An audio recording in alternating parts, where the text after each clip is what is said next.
I'm so excited to share this chat with Rosie Wauchope of Mallalieu, beautiful boutique in Auburn Road, Hawthorn, here in Melbourne. I met Rosie only recently as we're both members of the City of Boroondara, which is our local council vibrant retail committee that they set up for this year.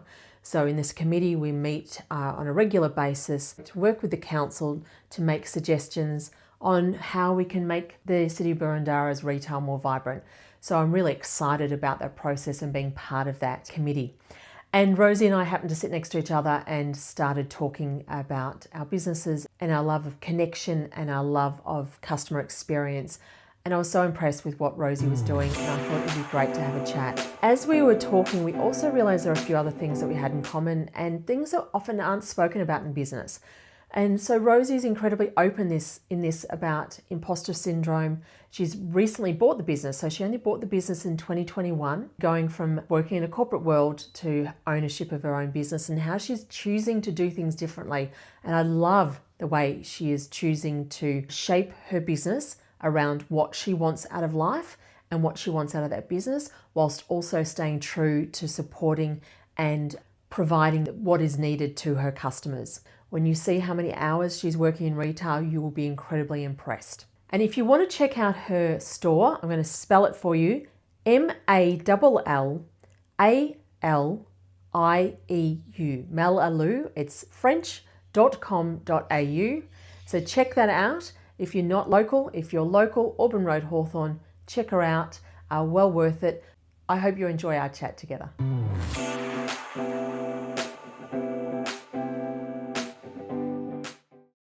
Hello everyone, thank you so much for joining us in today's podcast. I'm always really excited when I have a guest with me, and today I have Rosie Wauchope with me, who we met only recently at a City of Boroondara Vibrant Retail Committee meeting that we're both part of. Yeah. Rosie owns a beautiful boutique that I'll allow her to tell us all about in a moment. And when we were talking, we realised very quickly we're aligned on lots of interests and lots of topics that we think are great for business owners. And as we've been chatting, the list has been growing. So we're going to be talking about imposter syndrome, ADHD, buying a new business, how you go to suddenly being a business owner, and lots of others. So welcome, Rosie. Thank you for joining us. Thank you for having me. Really appreciate it. All right. So first of all, tell us about your current beautiful boutique. Beautiful. So Mallalieu Lifestyle is a gorgeous fashion retail space in Auburn Village in Hawthorn, Melbourne. We specialise in beautiful Australian labels, fashion labels, and also sell a gorgeous curation of pre-loved pieces. Right. And we're now starting to move into more of an event space and a consulting space. Oh, that's amazing. Okay, yeah. That's another podcast we'll have to do today. Yeah, we're evolving. So you're in Auburn Road, Hawthorn. Yes. And we'll give you all the details for the boutique that you can check out, as well as Rosie's contact details in the show notes for you as well.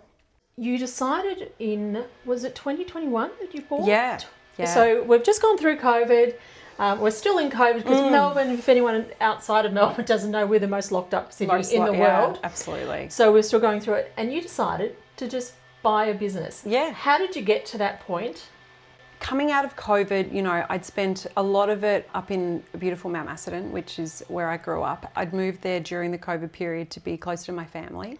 And I was really kind of looking for the next adventure. I definitely knew that I wanted to be self-employed. I knew that I'd own my own business one day.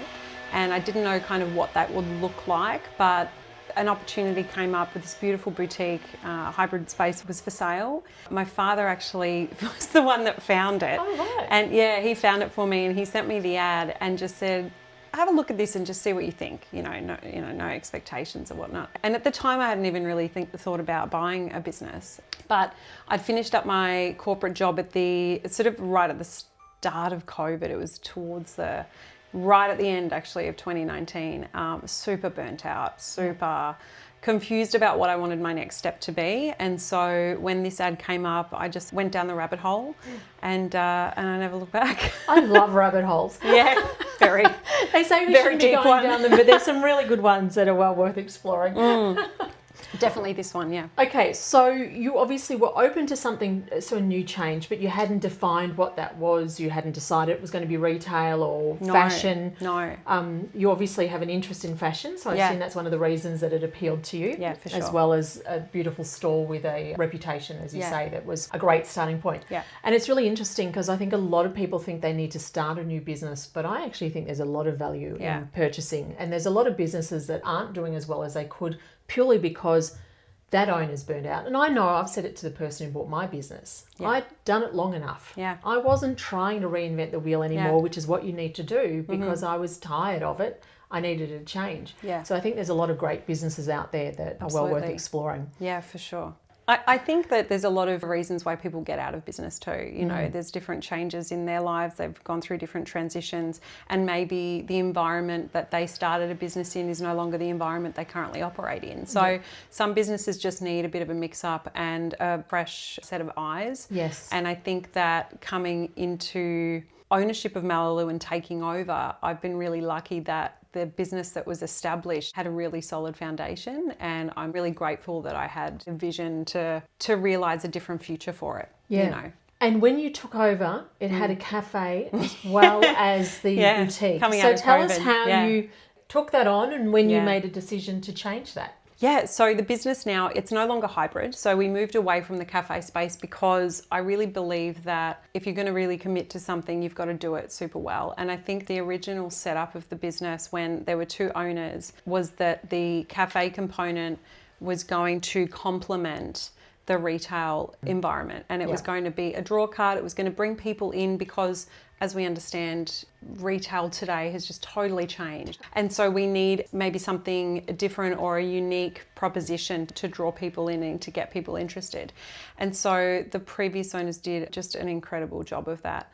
Moving out of COVID, a lot of lessons. I mean, I did take over a business that I'd had a little bit of experience in retail and had worked a lot in hospitality, but coming into owning a food business versus just working in one is a completely different beast. So I think it was kind of blind optimism and faith and just a bit of gusto and momentum that got me there. But as we were talking about, looking at closing that component of the business down, it wasn't closing it down as much as it was rearranging it. I still have our liquor license, I still have our food license, and all of the components that the hybrid offered are still offered, but in a different way. So just not open to the public operationally every day, but still definitely a part of our function capacity too. Absolutely. And I totally agree actually with the previous owners in the sense that having a cafe is a great way to bring people in, but you're in a group of shops where there are other food locations as well. So you have the ability in your beautiful little section of Melbourne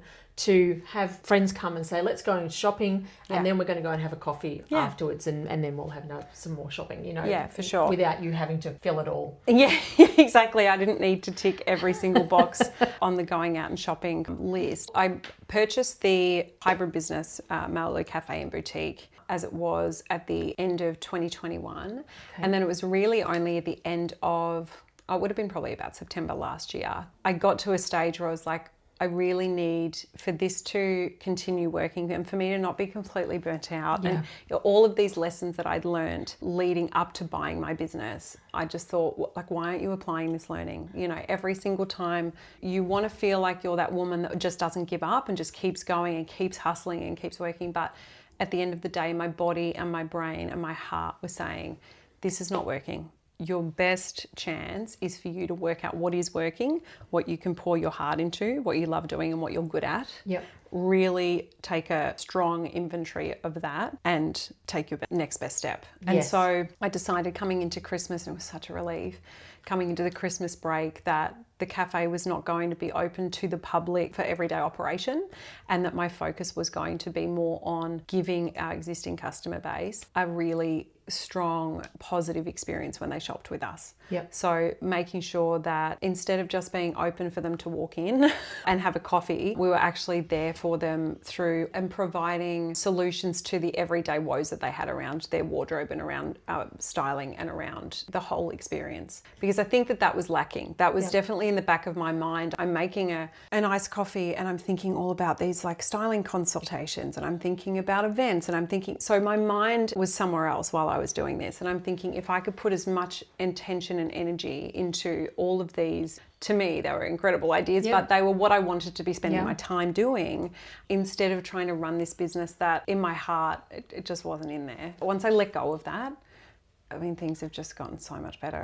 It's wonderful. It's really exciting. It's actually amazing, because I think a lot of us make decisions as small business owners that are emotionally driven rather than best for the business. Totally. Yeah. The best example I have of this is actually a competitor came into the market. They bought way too much stock, but the person who was bankrolling them had no emotional connection to that business. So 6 months later, he said, we're closing, because he could see he was only going to lose more money. Yeah. Whereas we as small business owners, we get into it for emotional reasons. We're connected to everything that we have. Yeah. And being able to sit back, and I think sometimes being able to take a moment to step back and look at what's working and what's not working. Yeah. And as you say, it's just as important to look at what's working for your lifestyle as it is for money in the till at that exact moment, I think is amazing.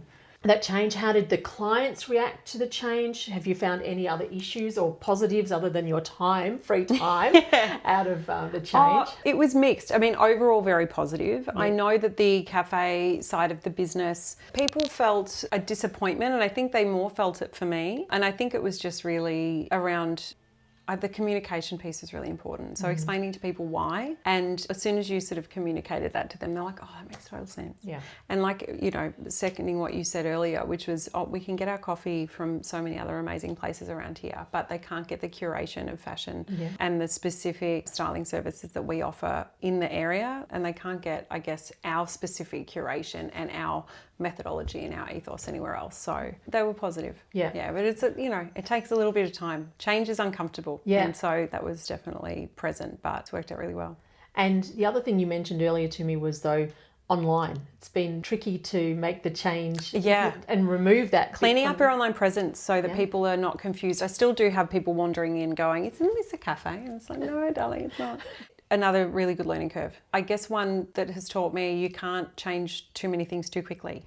You've got to sort of, you've got to kind of be aware that just because you've changed your mind and you might have been thinking about these changes for quite some time, it's going to take other people a little while to catch up. And it's just as valid if you move premises. Because your footprint is in so many locations that's just something that the same lesson I think is just as valid there. All right, so you've bought this new boutique. Your background is, tell us a little bit of background. So my background actually was I had 12 years in corporate. So I was a typical sort of uni dropout. I got into uni, I didn't know what I wanted to do. Yep. And I was doing a Bachelor of Arts, and I was sort of there about 5 months, and I think it became really clear to me I needed a lot more structure, and that I learned way better on the job rather than theoretical, and I ended up just deferring my course and ended up getting into the workforce. So I ended up working in customer service, I did collections work as well. And I enjoyed that to a degree. I really liked being in service of other people. So I enjoyed helping people solve their problems. I did a HR qualification and decided that really wasn't for me because it wasn't kind of what I thought it would be. You know, I got into university. I'm very neurodivergent, very ADHD. I was diagnosed when I was 12. And moving out of high school into university, it was really clear to me that the structure was kind of going to be an essential component of me doing well at university, or really doing well in anything. I needed to create my own structure, and I just wasn't equipped at the time. And so getting into a corporate environment initially was fantastic for that, because I had a time to be there. There were sort of expectations. I was new. I was learning how to get along with all different types of people. It was really novel, you know, so it ticked a lot of my kind of neurodivergent boxes. But over time it grated at me because it expected me to kind of be the type of person that I wasn't. So the way that I was going to excel in that environment is just not the way that my brain is designed. Working on someone else's schedule is really challenging, and working towards something that if I'm not super engaged in it, if it doesn't kind of tickle my fancy creatively and intellectually, I find it really hard to stay on topic. Yeah. So a lot of neurodivergent people are fantastic at business, or at least ADHD is really fantastic in entrepreneurial settings with the right structural support, because it's really novel and it's creative and there's different challenges all the time and you're often working to your own schedule. So I think moving into university, I felt like a total imposter. I didn't really fit in. I didn't fit the schedule. I found really challenging, and I just knew that working on the job was going to be way better for me. So I got into corporate, and that was for 12 years. Once I got out of that, I realized just how I was just chronically burnt out. I was so unwell. I'd just been pushing against the grain and hustling and pushing and pushing and pushing and not listening to myself at all. And as a result, I didn't really know myself and I didn't really like myself. And I think that that's a really common thing when people just stay in the environment that they're in because they think that that's what's right for them, or their expectations that are set by other people aren't being met. There's nowhere for that kind of, angst, anxiety, frustration to go. Yep. A lot of the time, for me, it went internal. I internalized a lot of it. And so for me, getting out of corporate was the best thing that I could have done. And it was in hindsight, you know, I finished up my corporate job and then thought I'll go back into something in marketing, because I ended up in marketing. I think also that imposter syndrome was fueled by this lack of a qualification, you know? Yes. And definitely for my generation, it was, a qualification super important. Yeah. And I would never devalue a qualification. I think it's really important. But I think that it's also just as valid to get some experience in the world and work out what your kind of unique setup is and honor that. If you honor that, then there's no better environment for success than if you kind of honor the skills or the strengths that you have. Experientially, you're going to work out what your weaknesses are. Yes, yeah, and you're going to become more aware of those if you're kind of open to being aware of them. So got out of corporate, and I think I realized just how important it was that what I did made me happy and gave me a sense of fulfillment. My father growing up, who has been an entrepreneur and small business owner with my mum, and had quite a lot of success in his career, he always said, you're either going to build your own dreams or you're going to build someone else's. And that stuck with me from a really young age. So I always knew I wanted to work for myself. And then the more I got to know myself, the more I realized that's absolutely my path. And even if I don't end up fully self-employed for the rest of my life, I know this experience is setting me up to have some real ownership over what I do with my time and my work moving forward. And so I'm really, really grateful for that, for sure. You're ahead of the curve in a lot of ways, because for your age, like a lot of people don't get to where you are and recognizing that they're not happy or that they are doing what they, I think a lot of people take a lot longer. So well done you, because it takes a lot to listen and to get past that imposter. Is there also that says you can't do something else, and stopping you from thinking about other dreams as well. And so I think that that's incredible. I've actually just been listening to Mel Robbins' podcast. She's fantastic. Yeah. Number one podcast in the world. It was saying the other day, but she happened to be talking on this one about the things that you're meant to do at certain ages in your life.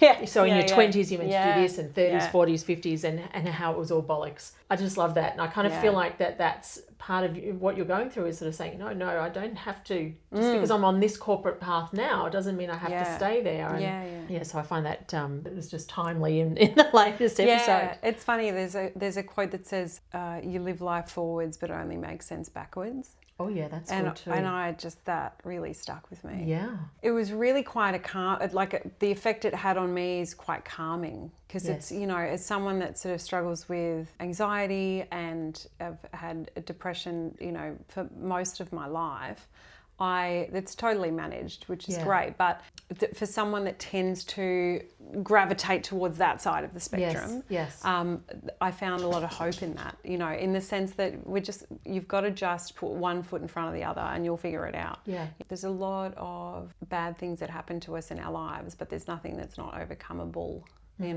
So I found that gave me a lot of peace, the idea that things, they make sense when you look back on them. Yes. Yeah.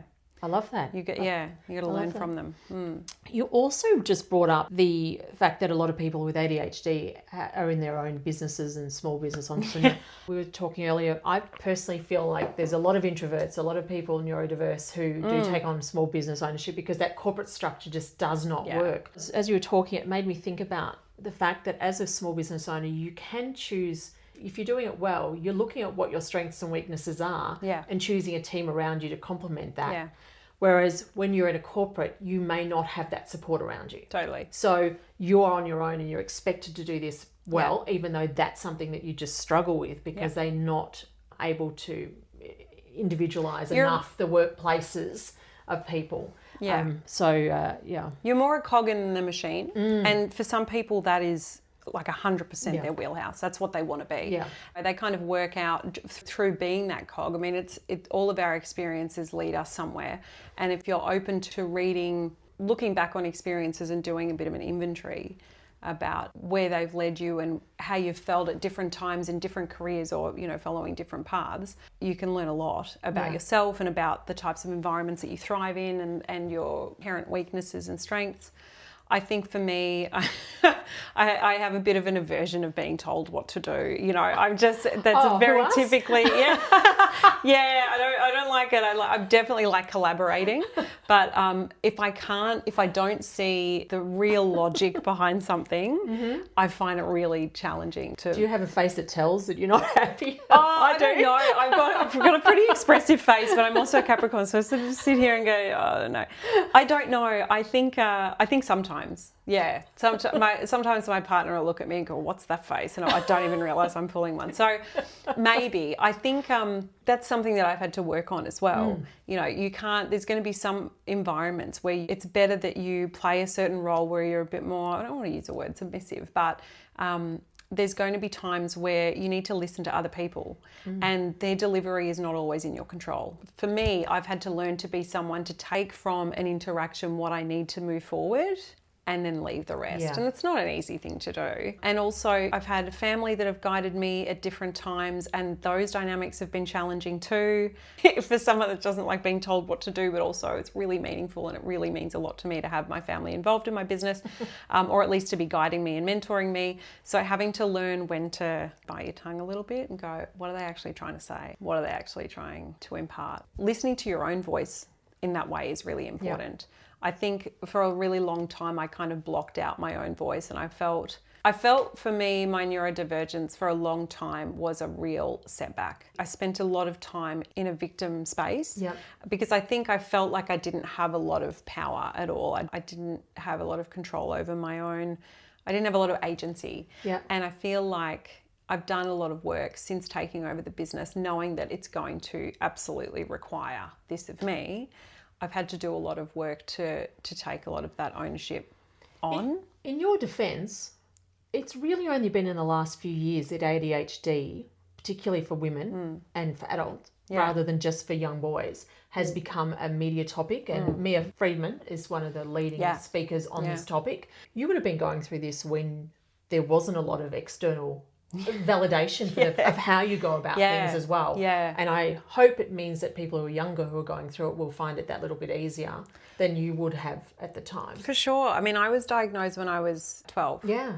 And there wasn't a lot of support there at all. There just wasn't a lot known about it at all. No. And so the fact that I even got a diagnosis period is pretty incredible. And thank you to my parents who really didn't really know what they were doing, but were following this sort of rabbit hole because they knew that I needed help or they knew that I needed support. Yeah. I always felt different. Yeah. Like I always knew that I was different. And whether it was a mind thing or if it was playing out in my physical behaviour, you know, there's a lot of instances where I'd be in a classroom and I'd be like colouring in or I'd be fidgeting because that actually kind of calmed my brain down enough that I could then focus on what the teacher was saying. Yeah.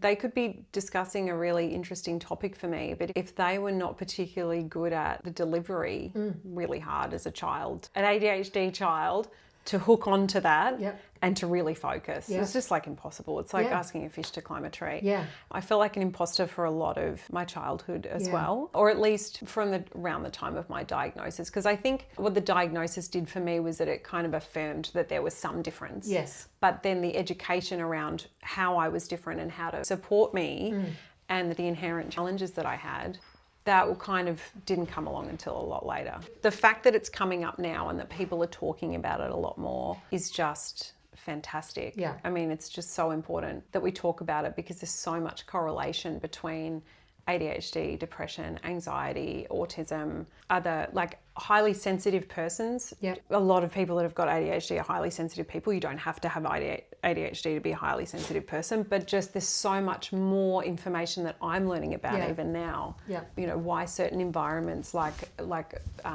what are the lights in office buildings? Like fluorescent. Oh my God. Yes. Those, Yes. a lot of, you know, if I was in a chatty cubicle, you just forget about me concentrating. Yeah. I'll just start talking to people because it's like, I didn't even consciously think about it, but it's like, no point. No, absolutely. No point. And then, you know, my boss would walk past me like, she's chatting again. It's like, well, I'm really sorry, but everyone's chatting. Yes. It was interesting, but I definitely felt like an outsider the whole time. Yeah. I definitely think more about that. I'm hoping will be added to the curriculum so young children understand and are taught the difference, not necessarily put in a box. Yeah. You know, I've had a few friends over the years. I'm glad they have had this different perspective to me, but they're like, don't let it define you. It's like, it doesn't define me, but it's a big part of who I am. Yeah. And in an environment where most of my friends are neurotypical, it's a big part of who I am. Yes. You know, this understanding of it, I know will lead into, it will take my career in some way. I know that definitely my level of empathy and my understanding that everyone's a little bit different. Yes. Everyone's got their own kind of ticks and traits. Yeah. And being a little bit more open-minded enough and empathetic in a certain space will help. I think you are right, though. The conversations are more open now. Yeah. There's more recognition. I mean, I happen to do a podcast on making sure that your environment is friendly to people, neurodiverse people. And that was something I'd never thought of because it hadn't impacted on me. But, you know, just sort of as more and more people talk about it, you recognise that it's not hard to sometimes make those changes to make it more comfortable for everyone or the vast majority of people. Yeah. Yeah, absolutely. And there's lots of different ways you can approach it. Like the mindset around it can be approached in different ways. Yeah. So some people might find it difficult, the idea of, let's say, creating a more conducive environment because they might think, oh, you know, why do they need special treatment and this and the other thing? Well, think about the end goal in mind.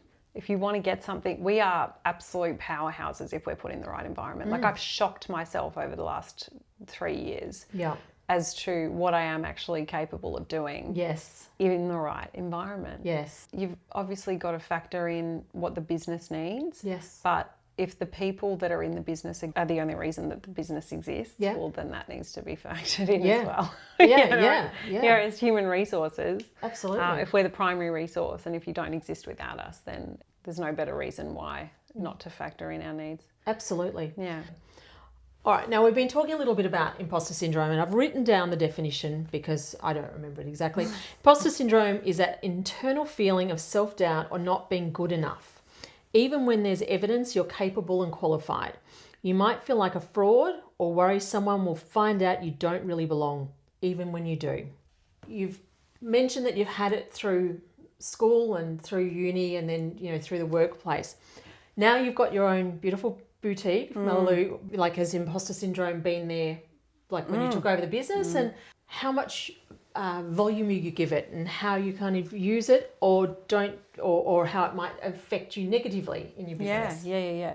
For sure. I mean, I felt it, like you said, along like every milepost, right? So at school, university, workspaces. And I think really imposter syndrome exists where there's a transition happening, you know, so even if in your workplace you're in a position where you're quite established or even just starting out, whatever the case is, you know, you don't maybe feel impostery, but there's other components of your life where you want to make a change. Yep.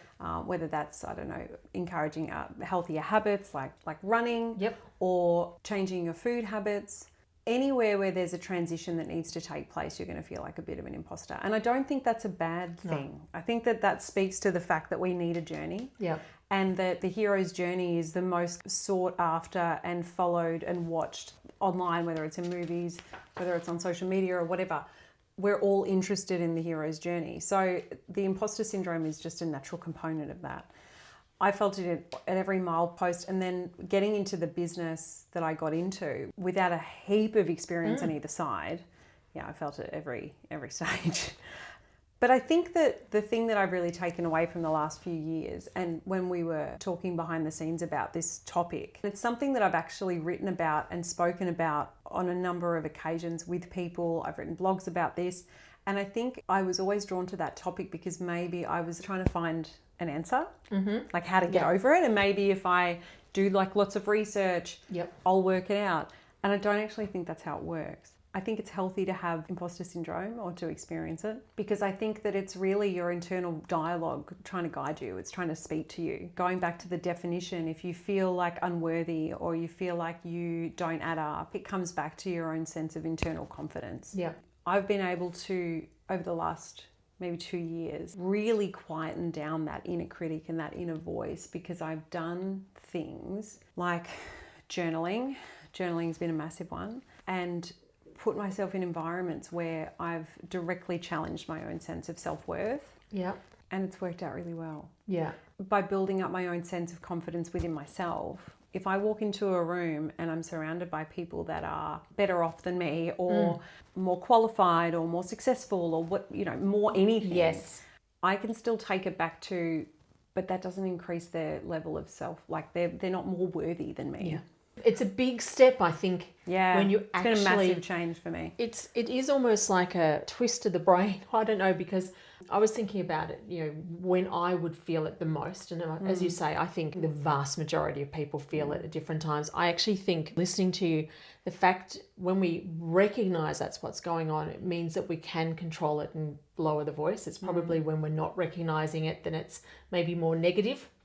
Because it's just stopping. We have no ability to kind of control something we don't see. Yeah. But, I used to do exactly like you're saying. I'd sit at a table at a business lunch and there'd be other people with retail stores and they'd say, what have you got? I've got 7 stores. I've got 3 stores. And I'd be sitting there going, I've got 1 store. Like, what a loser. Yeah. I don't belong here with these people. And it took me a long time to go, actually, no, that's not the case. I don't know what's going on behind their closed doors. I don't know if they're successful or if I'm more successful, if success is measured just in money or level of quality of life and all these other things that affect the reasons that we do things. And sometimes just being able to let go of all of that. I don't know if it's life experiences, maturity, when it happens, but when it's a relief to be able to do that. I know now when I might be putting comments on LinkedIn or whatever, and I'm like, oh my God, have I written it well? That whole thing. And now it's like, just do it. It doesn't matter. Yeah. Totally. And let it go. So yeah, I agree with you. It's going to always be there, but you can keep its voice. Well, I think I think as well, if you're going to try and drown it out, there's very few ways of you being able to do that aren't kind of pretty negative. Yeah. If you're trying to totally silence an inner voice, then you're probably participating in activities that are not particularly good for you overall, right? Whether it's escapism or overconsumption of things or whatever the case is, you can't drown out your inner knowing without, I believe, some serious consequences. And just ignoring it doesn't get you any further. You find yourself down the track a little bit later in life, maybe if you haven't listened to your own internal voice. What you've collected along the way is potentially more resentment, more guilt, more frustration, more of the negative. Yeah. For me, there's not really been a huge shift. There's been a massive shift, pardon me, but there hasn't been a huge shift in my behavior other than tweaking small things. The big shift for me in terms of finding more confidence in myself was just tapping into that inner voice. Yeah. And self-awareness is really important, but without a toolkit or without tools to be able to implement positive changes that need to occur based on what you learn from listening to your own inner voice, whether that's your inner critic or whatever the case is. Yep. It's really challenging because you don't sort of know where to go then. Definitely journaling for me has been really helpful. It's single-handedly allowed me to create a dialogue with myself that's really positive. I came to journaling kicking and screaming. I just thought it was a waste of time. I thought, oh, there's so many better things I could be doing with my time. I didn't even know what they were, but my perspective was totally different. And it was around that time that I felt like my feeling of self-worth was totally tied in with my level of productivity. Yes. So I'm constantly working and striving to prove that I am worth it. And what did it keep doing? It kept burning me out. Yes. I just kept giving and giving and giving until I was a completely frayed nerve. Yep. And then the cycle would start again. Yeah. I got to a point where my inner knowing was like, you can't keep doing this. Yes. This is not good. I just wanted to be someone that I could respect. Yes. Because, why not? Yeah. I just wanted to feel a sense of peace, and that I didn't have to be constantly pushing and pushing and pushing all the time. And I didn't really know how to do that, but I knew that I was just in my head a lot. And that's where the inner critic came from. She just lived in there. I should name her, actually. I heard something this morning. It was a really good reel about how this woman had named her inner critic so she could address her. I think she called her Becky or something. And she, when she woke up on certain days where she was feeling really out of it, or really overwhelmed, or really impostery, she'd be like, listen, Becky, we're not doing this today. So not necessarily I don't believe that's a way of just shutting her out. No. It's a way of just embracing she's here. Yeah. We're going to open up a dialogue where we're going to talk to her and say, healthy adult Rosie. Yes. And Becky, they're not dancing this dance today. Oh, that's great. I thought that was amazing. So having a toolkit of ways of coping is really important. And I think it goes back to doing a real inventory of what's the type of person that you want to be, what are the values that drive you, what are your inherent weaknesses. And it's ugly. These are not I'd love for this to have a really pleasant spin on it, and it is a really positive thing overall. Yep. But in order for me to have found growth, I needed to really just accept the fact that there were elements of my personality, there were characteristics, there were sort of shadows that I just needed to accept were there and kind of bring into the room, acknowledge them, and just go, the shadow likes to dance when I'm not looking after myself. We're going to look at what looking after yourself looks like. For me, not for anyone else, what does it look like for me? And for me, it looks like whole foods. For me, it looks like going for a walk in the morning to set myself up. For me, it looks like journaling and reading. Yeah. Definitely not perfection, but progress. Yeah. If I get into a space where I'm letting those things drop, I look at why. And it's always because the negative starts creeping back in, and the negative voice starts telling me. And so you've just got to try and get a hold of that by using your tools. So just incrementally going back to the walking, looking at why things dropped off. Okay, well, maybe you're not going to go back to the 45 minutes you were doing every day. Yeah. But maybe you're going to do 10 minutes. Maybe you're just going to put aside your walking clothes. That's all you have to do today. And I find that if I just do that, I end up going on half an hour walk. Yeah. It's just that ignition when you're in a really, if you're in a low place or you're overwhelmed, just find the tools that ignite that small action, and then you often find the follow through so much easier. Wow. Bit of a tangent. I absolutely love it. There's so much that I've been thinking about as you've been saying. It's so true that we can, again, get caught up in this need to be seen or to grow. I often find when you're a small business owner, there's this expectation that you want to grow to multiple stores, or you need to grow to do this, and and if you're not growing, you have to scale. That's right. Let's use it. And so when I'm looking at what I'm promoting in my business, I have to use these words. And I actually made a really early podcast that maybe you could listen to for me. Yeah. That was about, why do we change the talk? Why are we measuring success by money and growth when we should be measuring it on people's level of happiness? As long as they are sustaining financially, can sustain the business and it can sustain them. Yeah. Take that off. Then the rest of it is up to, there's so many other things and factors that should be considered. Yeah. It takes a long time for the human element to be valued. Yeah. Internally and externally. In fact, externally, I'm not sure if it ever gets seen, gosh, she's got everything together, but that person's got 10 stores, so they must be better. No, No. this person's actually doing a bloody good job. Yeah, totally. And it goes back to what you said before, where your experiences of imposter syndrome would be if you went out to a luncheon with a bunch of other retail store owners and they have multiple stores. The first thought I had was, amazing if you can scale, and if that is your goal, and that's really where you want to go and you want to have that, amazing. Go for it. Never say never. What it comes down to is how you define success. And to me, I define success by being able to, instead of working 7 days, I work 4. I work 4 days out of those 4 hours out of those 4 days. Part of that was looking at the figures and going, can the business sustain this? Is it going to be better off, worse off, whatever? Turned out it didn't matter.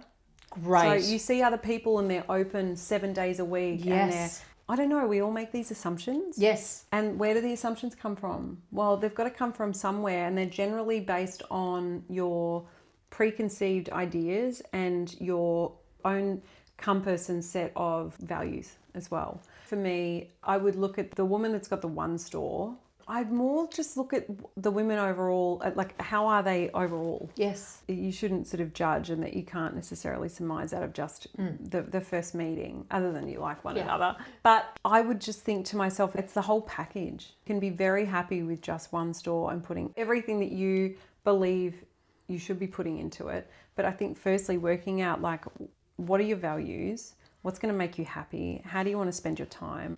How do you believe you can be of most value to others whilst also not compromising the value and love you give to yourself? Yeah. I now feel, from following through on the things that I committed myself to doing, like going on the walks, like setting up my home in a way that makes me want to spend time in it. And that's like, I mean, it's a work in progress. You know, I haven't perfected these things. But you're also allowing yourself not to be perfect. Yeah. Which is really important. Perfectionism is overrated. Yep. Yeah, perfectionists and ADHD I think, really struggle with imposter syndrome because they're kind of wearing a bit of a mask, because there's no way you can be perfect all the time. And it's more of a, I would say, people with those personality traits tend to get really kind of caught up in this idea that they can control a situation or someone's beliefs about them by being perfect, and like, no one's perfect. Absolutely. When our kids were little, you'd hear friends who would say the children would get home and they'd be an absolute nightmare. But the teachers and everyone else would say, oh my gosh, your child's perfect. And I always thought of that child. My parents never heard that. Never. That child was going off to school and working so hard to be perfect that they completely lost it when they got home, because it was so hard to put on this facade of perfection that isn't there.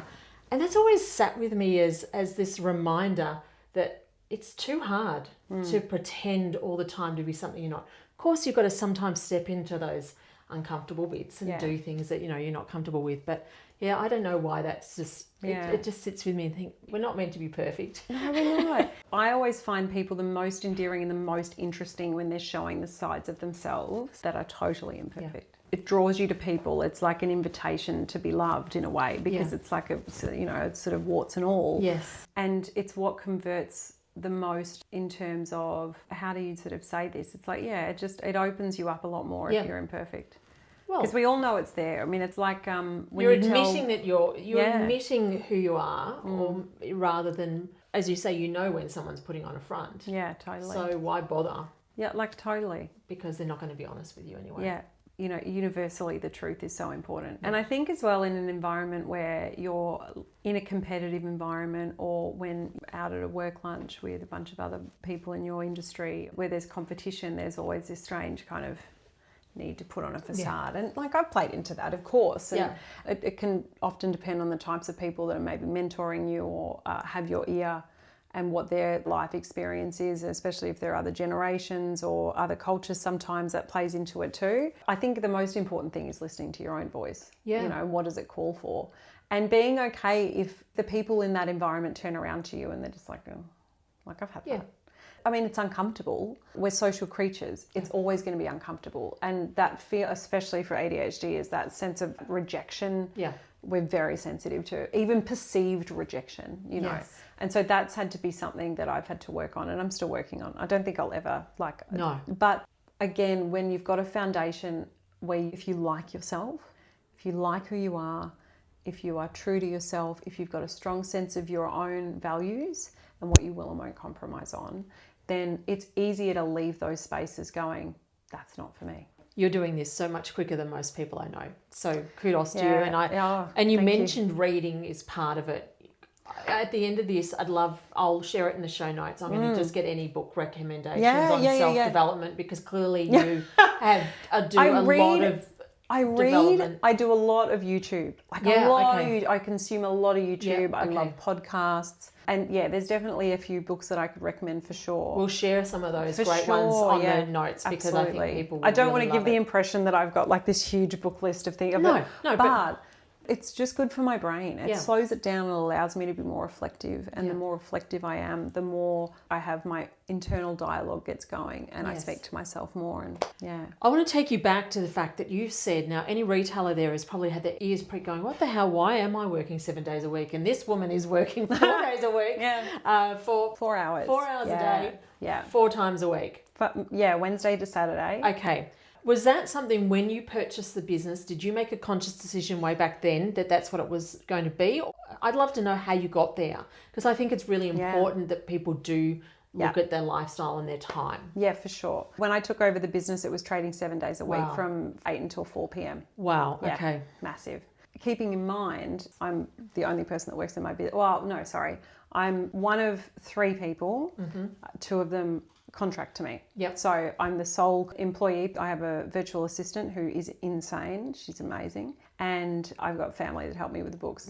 Right. Because I love working out and disseminating the numbers. But the numbers aren't a strength of mine necessarily. I've outsourced that and I'm very lucky that I've got the support that I do. So that helps.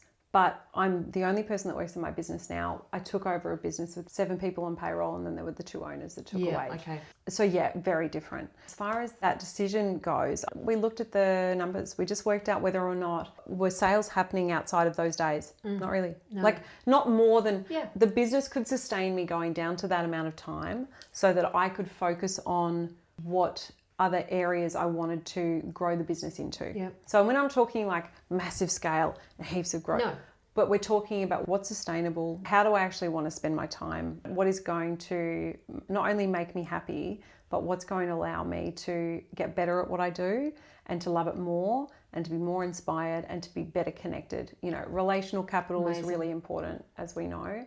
And if I'm in my shop 7 days a week, how am I going out and meeting other people that are going to have a positive impact on the experience that my customers have and my overall business? So it was a risk, but so far it's really paid off. I also have at all sort of touch points. If you want to make an obligation-free appointment with me, you can do that. Yes. You know, I live very close to my business. I'm very lucky. All of these things were factored in that if I can't be there or if I decide to not be there outside of those hours in the shop open to the public, then they can contact me for an obligation-free appointment. That's almost worked out better, really, because it means that when ladies want to come through and have a look at our collections, they get me one-on-one. And that generally, it's better for the business. And the customers have generally a much better outcome. They tend to leave with lots of beautiful new garments. I just love the fact you don't have to, as you said, there's the old way of doing things. We can get set in our ways about what's expected. We can assume that our customers want certain things, but maybe our customers don't need those hours, as you say, if in return they can get other things from you. And I think that's really valuable. It's gutsy, but in a good way. Like it's nice to just turn things around and try new things. You tell your customers what you're doing. You're not closing down and going skiing. Not gatekeeping it. No. You're there for them still. So it's for sure. It's brilliant. Love it. It's just sort of rearranging it, I think, and it's allowed me to then open up our services side. So I do one-on-one styling. We do one-on-one wardrobe detoxes, which have had a really great pickup, and they're really helpful. And again, they're just as much psychological. Through my own experiences and learning how to look after myself, I've really seen the need in the community that people need the same things that I needed too.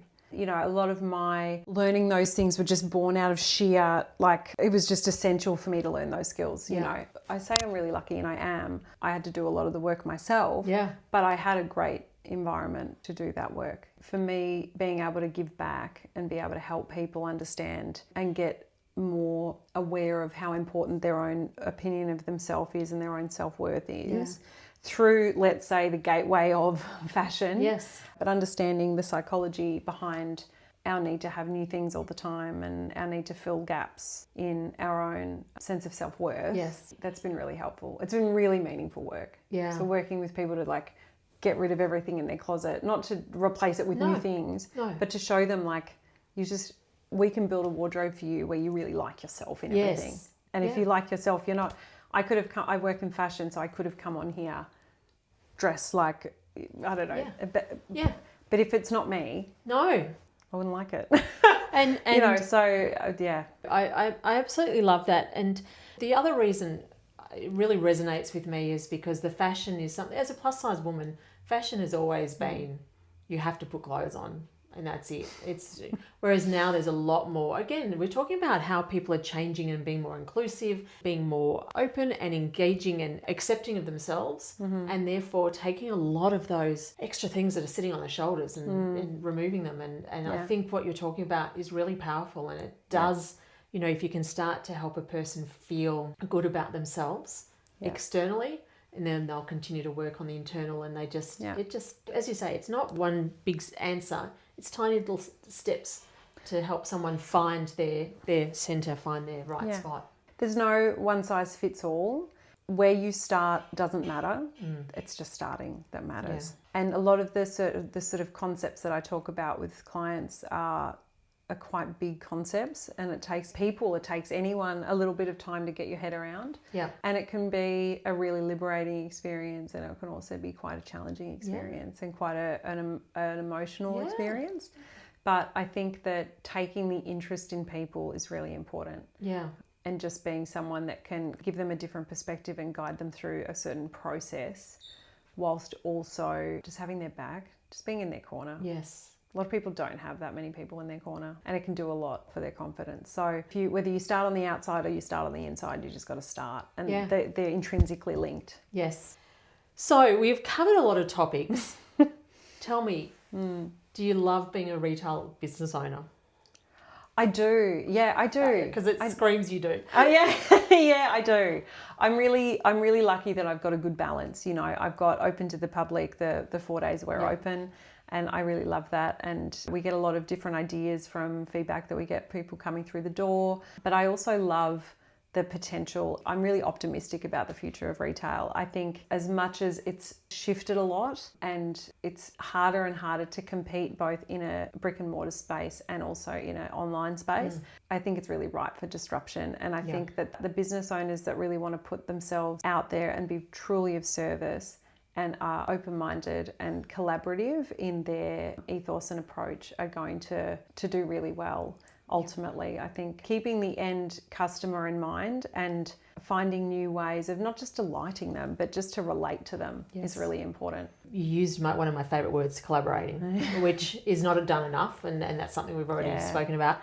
I know Rosie has mentioned a little bit when we first time met, about some of the things you're doing moving forward, which we won't talk about today, but I will have you back. Yeah. Because once you've got some of those, so some experiences that she's working on, which are really great. Again, innovative, disruptive, as you said, doing things differently and connecting. Really interactive. Yeah. Interacting with our customers. Absolutely. Yeah. And connection can be offline as well, but connecting and making sure that you see the customer is for sure. Connection probably first and foremost. Yeah. For sure. Yeah.